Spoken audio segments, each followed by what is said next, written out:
Hello students, we have done chapter first. Now we will do chapter number second. Name of chapter second is linear equation in one variable. Now we will do some key points, some terms that will be used in chapter. That is the introduction of chapter second. First, variable. A variable is a letter or symbol used to represent a quantity that can change.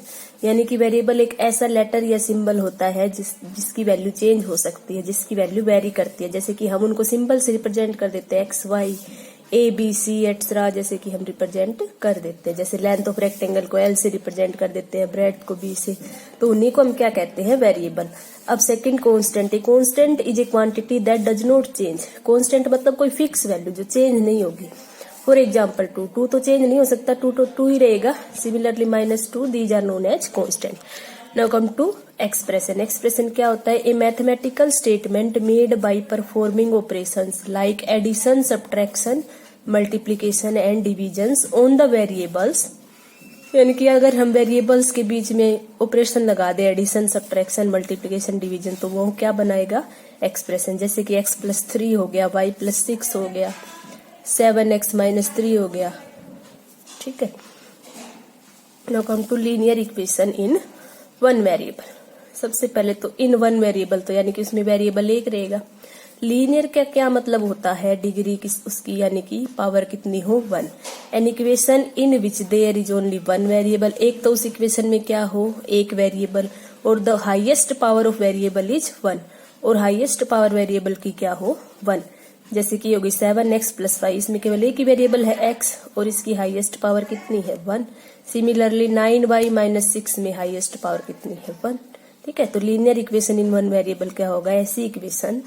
अब equation क्या होती है, मान लो आपके पास ये expression है x + 3, अगर इसके इक्वल टू का साइन लगा दिया और इक्वल टू में कोई वैल्यू आ गई, तो ये इक्वलिटी ही इस एक्सप्रेशन को क्या बना देती है, इक्वेशन। ठीक है। अब अगर आपको कोई कह दे कि क्या ये लीनियर इक्वेशन है, तो यहाँ पे आप क्या देखेंगे, वेरिएबल तो एक है लेकिन इसकी पावर कितनी है, 2। होनी कितनी चाहिए लीनियर इक्वेशन में, 1, तो दिस इज नॉट है लीनियर इक्वेशन। ऐसे इसमें भी x की हाईएस्ट पावर कितनी है, 2, तो ये लीनियर इक्वेशन नहीं होगी। तो लीनियर इक्वेशन की टाइप हमेशा क्या होगी, ax + b = c, जहाँ पे a b c कांस्टेंट होंगे और जो भी वेरिएबल होगा उसकी हाईएस्ट पावर क्या होगी, 1। ठीक है। अब हम इस चैप्टर में क्वेश्चन करेंगे, किस किस टाइप से करेंगे, देखिए। सबसे पहले ट्रांसपोज करके, अगर कोई वैल्यू लेफ्ट हैंड साइड में प्लस की है तो राइट में जाके किसकी हो जाएगी, माइनस की। अगर माइनस की है तो किसकी हो जाएगी, प्लस की। ठीक है। मल्टीप्लाई में है तो डिवाइड में हो जाएगी, डिवाइड में है तो मल्टीप्लाई में। इधर से इधर आएंगे तो भी यही रूल है, इधर से उधर जाएंगे तो भी यही रूल है। ट्रांसपोज करके पहला क्वेश्चन देखिए करते हैं। x + 3 = 7 है, मान लो। इसको सोल्व करना है, यानी कि x की वैल्यू निकालनी है, तो जिसकी वैल्यू निकालनी है उसको इधर रख लेते हैं। इक्वल टू में 7 ऑलरेडी है तो 7 लिख दिया। ठीक है। अब प्लस का 3 उधर जाके किसका हो जाएगा, माइनस का, तो x = 7 - 3 यानी कि 4। सिमिलरली मान लो आपके पास ये है 7x - 5 = 9, तो 7x इसके साथ वेरिएबल है, इसको इधर ही रखेंगे। इक्वल टू में, जो इक्वल टू में है ऑलरेडी उसको वैसे के वैसा रखेंगे। अगर प्लस का है तो प्लस का, माइनस का है तो माइनस। इधर से -5 उधर जाएगा तो किसका हो जाएगा, प्लस का। 7x = 9 + 5 14, x = 14/7, x = 2। तो इस टाइप से हमें करने क्वेश्चन। सेकेंड टाइप है, आपको मान लो स्टेटमेंट दे रखी हो, आपने 7th क्लास में भी किए हैं ऐसे क्वेश्चन। उससे पहले आपको क्या बनानी पड़ेगी, इक्वेशन, फिर उसको सोल्व करना पड़ेगा। मान लीजिए मैं एक एग्जांपल लेती हूँ। Sum of 2 numbers is 95 if one exceeds the other by 15, what are the numbers। तो देखिए यहाँ आपको पहले स्टेटमेंट को समझना पड़ेगा, उससे इक्वेशन फॉर्म करनी पड़ेगी, फिर आप सोल्व कर सकते हैं। ठीक है। क्वेश्चन क्या, सम ऑफ 2 नंबर्स इज 95, 2 नंबर्स का सम कितना है, 95। एक दूसरे से कितना बड़ा है, 15, तो आप मान लेंगे पहला नंबर मान लिया आपने x, तो दूसरा इससे 15 बड़ा है ना, तो क्या होगा x प्लस 15। ठीक है, अब ये पहला नंबर आ गया, ये दूसरा नंबर। अब एक कंडीशन और दे रखी है कि दोनों का सम कितना है 95। तो अगर आप x में x प्लस 15 ऐड कर देंगे तो किसके बराबर आना चाहिए answer 95। This is according to question.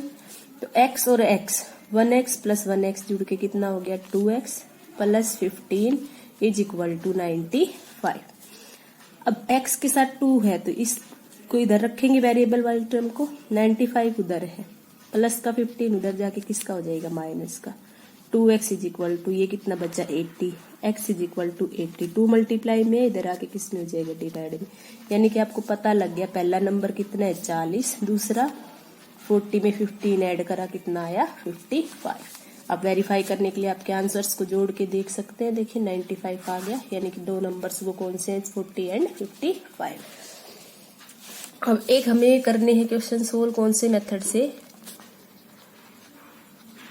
Cross multiplication से। मान लीजिए आपके पास क्वेश्चन हो ये x माइनस 3/5 किसके बराबर दे रखा हो x माइनस 5/3 बराबर। तो यहाँ पे आप क्या करेंगे क्रॉस मल्टीप्लाई करके इसको सोल्व कर सकते हैं। यहाँ पे 3 की इससे मल्टीप्लाई करेंगे 5 की उससे। ठीक है, तो 3 की मल्टीप्लाई कई बच्चे केवल x से कर देते हैं, पूरे एक्सप्रेशन से करना है तो ब्रैकेट लगाएंगे x minus 3 is equal to 5 into bracket लगाएंगे x माइनस 5। अब 3 के अंदर मल्टीप्लाई करवानी, 3 की पहले मल्टीप्लाई x से होगी 3x माइनस 3 की फिर मल्टीप्लाई किससे होगी 3 से, 3 3 जा 9, 5 की पहले मल्टीप्लाई 5x माइनस 5 की 5 से 25। अब देखिए 3x और 5x, 3x इधर 5x इधर प्लस का, इधर आके किसका हो जाएगा माइनस का। x वालों को एक साइड कर लो, कांस्टेंट को एक साइड कर लो, उधर माइनस का 25 बच गया, माइनस का 9 उधर जाके किसका हो जाएगा प्लस का। 3x minus 5x plus minus minus होता है, लेकिन साइन किसका रहता है बड़े वाले का। तो 5x में से 3x गए 2x, साइन किसका रहेगा माइनस का। माइनस का 25 प्लस का 9 वही प्लस माइनस माइनस 25 में से 9 गए 16, लेकिन साइन किसका रहेगा माइनस का, क्योंकि 25 बड़ा है और उसके साथ क्या है माइनस। अब माइनस से minus cancel, x is equal to 16 पहले ये 2 मल्टीप्लाई में उधर जाके किस में हो जाएगा डिवाइड में, तो x की वैल्यू क्या आ गई 8। ये किस टाइप के क्वेश्चन बन जाते हैं जब दोनों साइड वेरिएबल हो। ठीक है, तो क्या करना होता है वेरिएबल को वेरिएबल की साइड ले जाएंगे, कांस्टेंट को कांस्टेंट। तो इस टाइप के क्वेश्चंस हमें एक्सरसाइज में करने हैं। We will do exercise next day.